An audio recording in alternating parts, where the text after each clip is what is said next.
வணக்கம். செல்வகுமாரின் அறுவடை விவசாயிகள், விதைப்பு விவசாயிகள், உலர்த்தும் பணிகள், பல்வேறு விவசாய பணிகள், பூச்சி விரட்டி அடிக்கும் பணி, பிற பணிகள், மேலும் பல்வேறு பொது பணிகள், உப்பள பணிகள், செங்கல் சூளை பணிகள், கட்டுமான பணிகள் ஆகியவற்றிற்கான ஆய்வறிக்கை, அதிகாரப்பூர்வ வானிலை அறிக்கைக்கு இந்திய வானிலை ஆராய்ச்சித்துறை அறிக்கையை பார்க்கவும். 2025 பிப்ரவரி 4 செவ்வாய்க்கிழமை அதிகாலை நிலவர வானிலை பதிவு.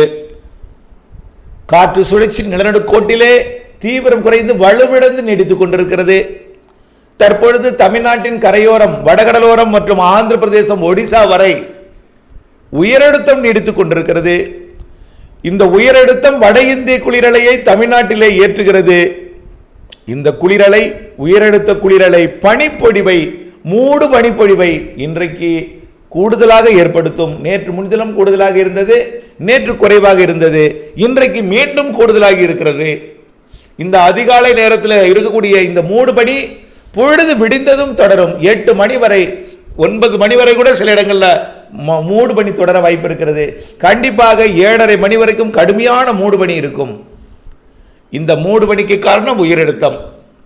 ஆக பிறகு இந்த மூடு பனி விலகும் நேரத்தில் மழை மேகங்கள் உருவாகும், கருமேகங்கள் உருவாகும்.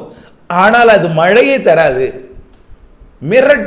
விரட்டும் வகையில் ஒரு சில இடங்களில் திட்டு திட்டாக கருமேகங்கள் உருவாகும் காலையில், அது மழை தராது. இப்படி அதற்கு பிறகு காலை 11 மணிலிருந்து மாலை 5 மணி வரைக்கும் கடுமையான வெயில் வாட்டும். கோடை போல் உக்கிரமான வெயில் நேற்றைக்கு இருந்தது, இன்றைக்கும் அதுபோல்தான். உயரழுத்தம் என்றைக்கெல்லாம் இந்த மூடு பனியை மட்டும் கொடுக்கிறதோ அன்றைக்கு பகலிலே வெயில் கடுமையாக வாட்டும். ஆக இப்படி 11ஆம் தேதி வரைக்கும் இந்த வெயில் வாட்டுதலும், பகலிலே இடையில குழப்ப வானிலை 5ஆம் தேதி 6ஆம் தேதி இருந்தாலும் வெயில் தான் கூடுதலாக இருக்கும். அதிகாலையில் மூடு பனி, பொழுது விடியும் நேரத்தில் காலையில் கொஞ்சம் மேகமூட்டம், பிறகு வெயில், மாலை வரை வெயில் சுட்டரிக்கும். இது 11ஆம் தேதி வரை. 10ஆம் தேதி வரை கண்டிப்பாக.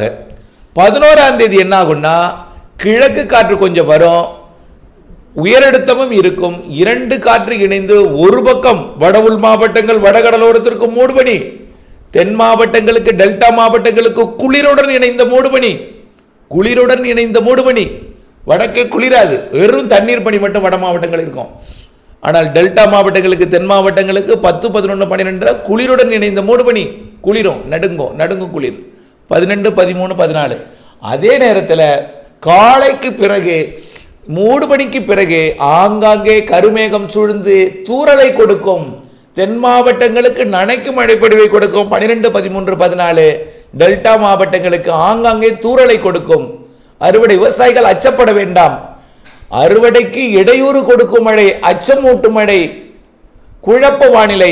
ஆனால் மழை பாதிப்பை ஏற்படுத்தாது. இலங்கைக்கு மிதமானது முதல் சற்று கனமழை இருக்கு, தென் மாவட்டங்களுக்கு லேசான மழை இருக்கு. 12, 13, 14 அதிகாலை மூடுபனி, குளிர்பனிவுக்கு பிறகு மூடுபனியும் இருக்கும், குளிர்பனியும் இருக்கும். மூடுபனி குளிரும், அது 12, 13, 14. காலைக்கு பிறகு மேகம் சூழும், ஆங்காங்கே தூறல், நனைக்கும் மழை இருக்கும். தென் மாவட்டங்களில், டெல்டாவில் தூறல் இருக்கும். வடவுள் மாவட்டங்களில், வடகடலோர மாவட்டங்களில் மிரட்டும் வானிலை மட்டும் இருக்கும். அதற்கு அடுத்தபடியாக 15லிருந்து 21ஆம் தேதி வரை மீண்டும் மூடுபனி. அப்பொழுது குளிராது, குளிரில்லாத தண்ணீர் பனி இருக்கும். 21ஆம் தேதி மீண்டும் குளிருடன் கூடிய மூடுபனி. 21, 22 குளிருடன் கூடிய மூடுபனி. 22, 23, 24 அதிகாலையில் குளிருடன் பனிப்பொழிவு. பிறகு மதியத்தில் ஆங்காங்கே மீண்டும் கருமேகம் சூழ்ந்து நனைக்கும் மழை, தூறல் மழை பொழிவை 22, 23ஆம் தேதி, 24ஆம் தேதியில் கொடுக்கும். 22, 23, 24. இப்போ அறுவடை விவசாயிகள் அச்சப்பட தேவையில்லை. பகல்ல வெயில் இருக்கும், அறுவடையை நீங்கள் தாராளமாக செய்யலாம், உலர்த்தலாம். நீங்க இதுவரைக்கும் உலராமல் இருக்கக்கூடிய நெல் தானியங்களை கூட பகல்ல கொட்டி போட்டீங்கன்னா மிக விரைவாக உலர்ந்து போய்விடும். அதாவது இப்போ இந்த விதைக்கெல்லாம் அது விதை பக்குவப்படுத்துறது எல்லாமே இந்த வெயில் ரொம்ப உபயோகமாக இருக்கும். இது 4ஆம் தேதி 4 மணி, 4:30, 5 மணி வரைக்குமே இந்த வெயில் இருக்கும். இப்படி 10ஆம் தேதி வரை இடையில குழப்பினாலும் மழைக்கு வாய்ப்பில்லை. 12, 13, 14 அடுத்த தூறல் குழப்ப வானிலை. அதற்கு அடுத்தபடியாக 22, 23, 24 தூறல் குழப்ப வானிலை, நனைக்கும் மழை, லேசான மழை கூட, அதில் மிதமான மழை கூட தெரிகிறது 23, 24. அது எல்லாமே தென் மாவட்டங்கள், டெல்டா மாவட்டங்களில் மட்டும் குழப்பம் தூரும். புரிந்து கொள்ளுங்கள். வட உள் மாவட்டங்களுக்கு பனிப்பொழிவும் குளிரும். அதுவும் குளிராது. இப்போ எல்லாம் குளிராது. குளிர் இல்லாத பனிப்பொழிவு, மூடு பனிப்பொழிவாக இருக்கும் வடகடலோரம் வட உள் மாவட்டங்களிலே. அடுத்தது மார்ச் 2, 3, 4 தேதிகளில் மீண்டும் தூறல் நனைக்கும் மழை பொழிவுகள். அதில் குளிர் இருக்கும் தென் மாவட்டங்களுக்கு, டெல்டா மாவட்டங்களுக்கு. வடக்கே மூடு பனி தான். ஆகவே பனிப்பொழிவு தான் வட உள் மாவட்டங்கள், வடகடலோரம் மிரட்டும் வானிலை இருக்கும் சில நாள்.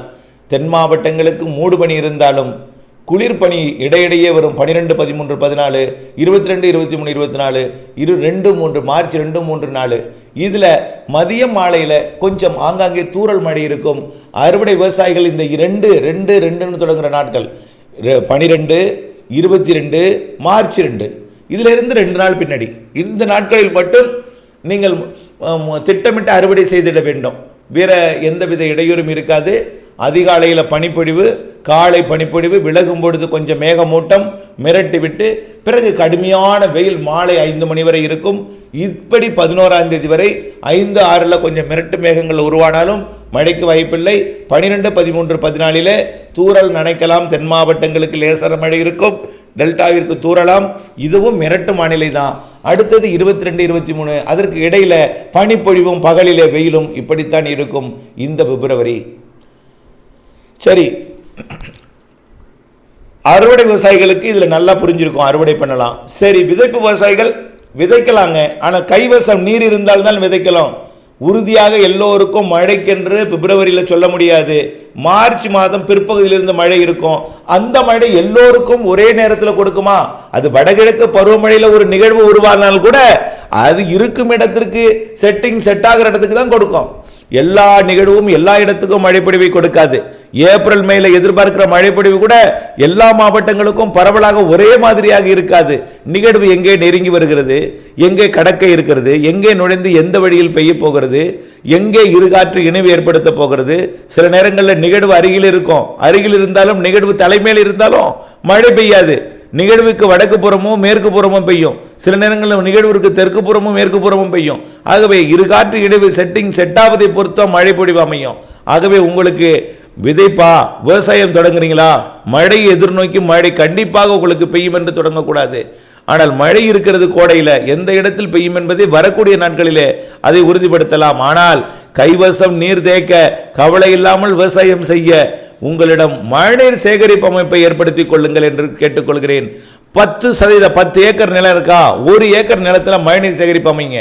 கண்டிப்பாக இந்த ஆண்டு அந்த மழைநீர் சேகரிப்பு 10% மழைநீர் சேகரிப்பை நிரப்பும் அளவிற்கு ஆண்டில் ஏதோ ஒரு நாள் உங்கள் ஊரிலும், அதாவது ஒவ்வொரு ஊருக்கும் எப்போ மழை பெய்யும் தெரிஞ்சாலும் இவ்வளோ பேருக்கும் ஒவ்வொரு ஊருக்கா சொல்லும் பொழுது அதெல்லாம் நாள் கணக்கில் வானிலை அறிக்கை வாசிக்கணும். ஆகவே கண்டிப்பாக உங்கள் ஊருக்கும் ஒரு நாள் மழை பொழியும். அது மழைநீர் சேகரிப்பை நிரப்பும். அந்த நீர் உங்களுக்கு ஆண்டு முழுவதும் பயன்படுத்தும் வகையில் ஏற்படுத்தும். அதன் மூலம் நீங்கள் கைவசம் தண்ணீர் வைத்து கவலை இல்லாமல் விவசாயம் செய்யுங்கள். அது விதைப்புக்கு தான். உலர்த்துதலுக்கு நல்ல வெயில் இருக்கும், உலர்த்தலாம். பூச்சி விரட்டு எடுத்தலுக்கு பிரச்சனையே இல்லை. பூச்சி விரட்டு எடுத்தல் 12, 13, 14, 22, 23, 24 மார்ச் 2, 3, 4 இந்த நாட்கள் மட்டும் பூச்சி விரட்டிக்கு கொஞ்சம் திட்டமிட்டுக் கொள்ளணும். பாக்கி எல்லா நாளும் ஃப்ரீயாக இருக்கும். அதிகாலை பனிப்பொழிவு, சில நாள் இந்த 10ஆம் தேதி வரை வெறும் பனிப்பொழிவு, 11, 12, 13, 14 குளிருடன் இணைந்த பனிப்பொழிவு, பிறகு பகலிலே வெயில். ஆனால் குளிர் இல்லாத பனிப்பொழிவு நாட்களிலே பகலிலே வாட்டும் வெயில், உயரழுத்தத்தினால் ஏற்படக்கூடிய மேகமூட்டம் இல்லாத வெயில் என்பதை புரிந்து கொள்ள வேண்டும். இதுதான் சரி. செங்கல் சூளை பணி தாராளமாக பண்ணலாம், வெயில் அதிகமாக இருக்கும். ஆனால் பிப்ரவரி மாதத்தில் 3 சுற்று 3 நாள் மிரட்டு வானிலை சொல்லியிருக்கோம். அந்த நாள் மட்டும் எச்சரிக்கையாக இருந்தால் போதும், ஒன்றும் பிரச்சனை இல்லை. உப்பள பணிக்கும் அதே தான். அந்த 3 நாள் சொல்லியிருக்கோம். 2, 12, 22, மார்ச் 2 இந்த நாட்களில் மட்டும் ஒரு காற்று சுழற்சி வருகிறது. அது தூறலை மிரட்டு வானிலையை கொடுக்குமே தவிர வெயில் அதிகமாக இருக்கும். அதிகாலையில் பனிப்பொழிவு இருக்கும், மூடு பனி இருக்கும். அந்த 12, 22, மார்ச் 2 இந்த நாட்களில் கொஞ்சம் குளிர் கூடிய பனிப்பொழிவு இருக்கும். இதுதான் வானிலை என்பதை புரிந்து கொண்டு வானிலை அப்டேட்ஸுடன் இணைந்திருந்து வானிலை மாறுதல் அறிந்து திட்டமிட்ட பணி செய்திடுங்கள், இடைவெளி அறிந்து அறுவடை செய்திடுங்கள் என்று அன்போடு கேட்டுக்கொள்கிறேன். நன்றி.